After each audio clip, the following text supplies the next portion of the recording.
चांदपुर गांव में तीन पक्की सहेलियां संजना, आराध्या और आयुषी रहती थी। वो तीनों एक ही स्कूल में एक ही क्लास में पढ़ती थी। छुट्टी के बाद वो तीनों एक साथ बाहर निकली। वो देखो, हमारे बर्गर वाले चाचा आ गए। ये बिल्कुल टाइम पर आते हैं हमेशा। वो तीनों बर्गर वाले के पास चली गई। बोल संजना, क्या खाएगी तू? बर्गर, मोमोज या पानी पूरी? इतने में उसे थोड़ी दूरी पर एक दूसरी लड़की बीच में बोल पड़ी। अरे वो बेचारी क्या बताएगी, वो तो बेचारी तुम दोनों के सहारे ही चाचा के बर्गर के ठेले के पास आ जाती है।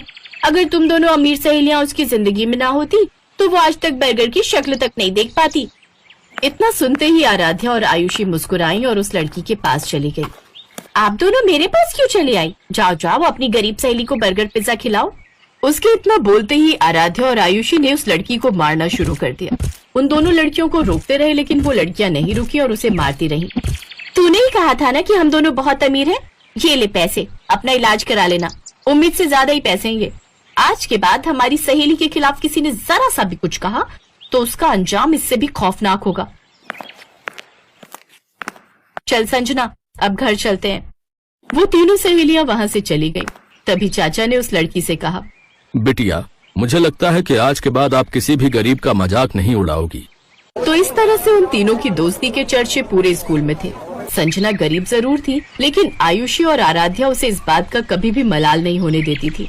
रास्ते में, मैं कितनी खुशनसीब हूँ कि मुझे तुम दोनों जैसी सहेलियाँ मिली। तुम दोनों इतनी ज्यादा अमीर हो, तुम दोनों के पिताजी की खुद की कंपनियां चलती हैं, फिर भी तुम दोनों मुझसे कितना प्यार करती हो। तुम दोनों को तो किसी बड़े अमीरों वाले स्कूल में पढ़ना चाहिए। अगर आगे से खुद को गरीब कहा तो मैं तेरा भी वही हाल करूंगी जो उस लड़की का किया था। तो इस तरह से उन तीनों की दोस्ती चलती रही। दिन बीतते गए और एक दिन संजना के गांव में बहुत भयंकर बाढ़ आ गई। 2-3 दिन संजना स्कूल नहीं आई। एक रोज छुट्टी के समय, आयुषी 3 दिन हो गए संजना स्कूल नहीं आई। चल उसके गांव चलते हैं, कहीं बारिश की वजह से बुखार तो नहीं आ गया। वो दोनों पैदल संजना के गांव की तरफ निकल पड़ी। जैसे ही दोनों संजना के गांव के पास पहुंची, वैसे ही कुछ पुलिस वालों ने दोनों को रोक लिया। कहाँ जा रही हो तुम दोनों? इस गांव में मेरी सहेली रहती है। अब इस गांव में कोई नहीं रहता। 2 दिन पहले इस गांव में भयंकर बाढ़ आई थी, जिससे सारे घर बह गए। बहुत सारे लोगों की तो जानें तक चली गईं। जो बच गए वो किसी तरह अपनी जान बचाकर भाग गए। ये सुनकर आराध्या और आयुषी को झटका लगा। पता नहीं बेचारी कहाँ होगी, पता नहीं जिंदा भी होगी या नहीं। ऐसा मत बोल आयुषी, हम जल्द ही उसे ढूंढ निकालेंगे। उन दोनों ने संजना को ढूंढने की खूब कोशिश की, पर वो नहीं मिली। उन दोनों ने संजना के बारे में अपने अपने पिता को भी बताया। उनके पिता ने पुलिस की मदद ली, पर कुछ नहीं पता चला संजना के बारे में। फिर एक रोज स्कूल की तरफ से कहीं टूर जाने वाला था। बच्चों, इस क्लास के सभी लोगों का इस स्कूल में आखिरी साल है। इसके बाद आप सभी कॉलेज में चले जाओगे, तो इस साल को यादगार बनाने के लिए हम सभी टूर पर जाएंगे, वो भी उत्तराखंड की वादियों में। सभी बच्चे खुश हुए, लेकिन आराध्या का मन नहीं था जाने का। आराध्या, चलते हैं ना, हमारा मूड भी थोड़ा बहल जाएगा। आयुषी की जिद करने पर आराध्या मान गई। दोनों ने टूर वाली बात अपने पापा को बताई। तुम लोग इतनी दूर टूर पर जाओ, मैं तुम्हें नहीं रोकूंगा, पर तुम दोनों स्कूल बस में नहीं बल्कि अपनी कार से जाओगी। पंकज हर वक्त तुम दोनों के साथ रहेगा। आयुषी, मैंने आपके डैड से भी बात कर ली है, तुम दोनों मेरी ही कार से जाओगी। Okay okay uncle. अगले दिन वो लोग उत्तराखंड पहुंच गए। आयुषी, उस लड़की को देख, वो जो बकरी चरा रही है, ये तो अपनी संजना जैसी लग रही है। वो दोनों उसी लड़की के पास पहुंच गई। वो कोई और नहीं, संजना ही थी। संजना ने उन दोनों को देखा। तीनों का गला भर आया। तीनों बहुत कुछ बोलना चाह रही थी, पर आवाज ही नहीं निकल रही थी। पता है, हमने तुझे कहाँ कहाँ नहीं ढूंढा, अचानक से गायब हो गई तू। सब कुछ बताऊंगी, आओ, यही पास में मेरा घर है, चलोगी नहीं? क्यों नहीं चलेंगे? हाँ चल चले। तीनों कार में बैठकर संजना के घर पहुंच गए। उसका घर कुछ खास अच्छा नहीं था। संजना के माता पिता ने खिड़की से ही उस कार को बाहर देख लिया और वो डर गए। ये इतनी बड़ी कार तो हमारे घर की तरफ आ रही है, कहीं ये लोग बैंक की तरफ से तो नहीं आए हैं? इनका आना तो बनता ही है। अगर हम टाइम पर लोन जमा कर देते तो ये लोग नहीं आते। अब ये लोग हमारे घर का सारा सामान उठाकर ले जाएंगे। संजना के पिता ये सब कुछ सोच ही रहे थे कि तभी आयुषी और आराध्या उनके घर आ गई। संजना भी साथ में थी। ये सब देखकर वो दोनों हैरान हो गए। आराध्या, आयुषी बेटा, आप दोनों यहाँ इतनी दूर? चाचा, ऊपर वाले ने आखिरकार आप लोगों से मिलवा ही दिया। आप लोग तो बिना बताए गायब हो गए। पता है, पापा भी आप लोगों को खूब ढूंढते रहे, पर आप लोग मिले ही नहीं। क्या बताऊं बिटिया, उस भयंकर बाढ़ ने तो हमारे पूरे गांव को ही उजाड़ कर रख दिया। बहुत लोग मारे गए। किसी तरह अपनी जान बचाकर हम लोग भागे। महीनों लग गए रुकने का सहारा ढूंढते ढूंढते।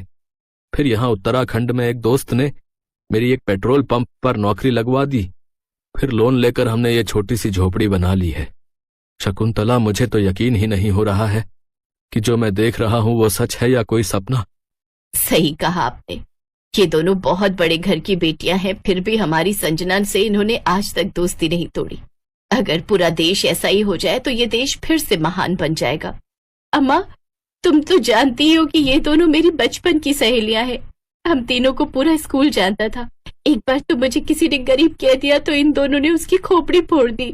तुम तीनों की दोस्ती देखकर तो मुझे अपना पुराना भारत याद आ गया। अच्छा, तुम तीनों गप्पे मारो, मैं सबके लिए चाय बनाकर लाती हूँ। अरे नहीं अम्मा, आप तो मुझे पाप चढ़ा देंगी। मैं भी चाय बनाकर लाती हूँ, तुम दोनों यहीं बैठो। अम्मा जी, आप दोनों बैठो, आज हम तीनों मिलकर चाय बनाएंगे, फिर आप बताना कि चाय कैसी है। हाँ माँ जी, हम तीनों बेटियों के होते हुए भला आप क्यों चाय बनाएंगी। तो इस तरह संजना, आयुषी और आराध्या किचन में चाय बनाने चली गई। धीरे धीरे शाम हो गई। तो ठीक है संजना, हम दोनों ने अब तुम्हारा घर तो देख ही लिया है, अब हम दोनों आते रहेंगे। मेरा मन तो बहुत कर रहा है कि तुम दोनों आज रात यहीं रुक जाओ, पर चाहकर भी मैं तुम दोनों को अपने घर में नहीं रोक सकती। ना ही मेरे घर में बेड है और ना ही अच्छा बिस्तर, जमीन पर गद्दा बिछाकर सोना होगा। तभी उसकी माँ ने कहा, अरे बेटा, रात होने वाली है, इतनी रात में कहाँ जाओगी। क्यों संजना, मैंने सही कहा ना। अब संजना को मजबूरी में हाँ कहना पड़ा। तभी उन दोनों ने अपने अपने पिता को फोन कर दिया। पापा, यहाँ हमें संजना मिल गई, लेकिन वो लोग जिद कर रहे हैं कि आज रात रुक जाओ, तो क्या मैं रुक सकती हूँ? ठीक है, रुक जाओ। मैं तुम्हारे प्रिंसिपल और पंकज से बात कर लेता हूँ। कल मैं भी आ रहा हूँ संजना बिटिया से मिलने। अगले दिन आराध्या के पिता भी आ गए। अरे, आप दूसरे के पेट्रोल पंप पर काम करना बंद कर दीजिए। मैंने अपने गांव के पास ही पेट्रोल पंप खोला है, आप लोग वहीं वापस चलिए, क्योंकि वो पेट्रोल पंप आपको ही मैनेज करना है। तो कुछ महीनों बाद वो लोग अपने पुराने गांव वापस आ गए। संजना के पिता पेट्रोल पंप के मैनेजर बन गए, तो संजना की गरीबी भी खत्म हो गई और वो सब खुशी खुशी रहने लगे।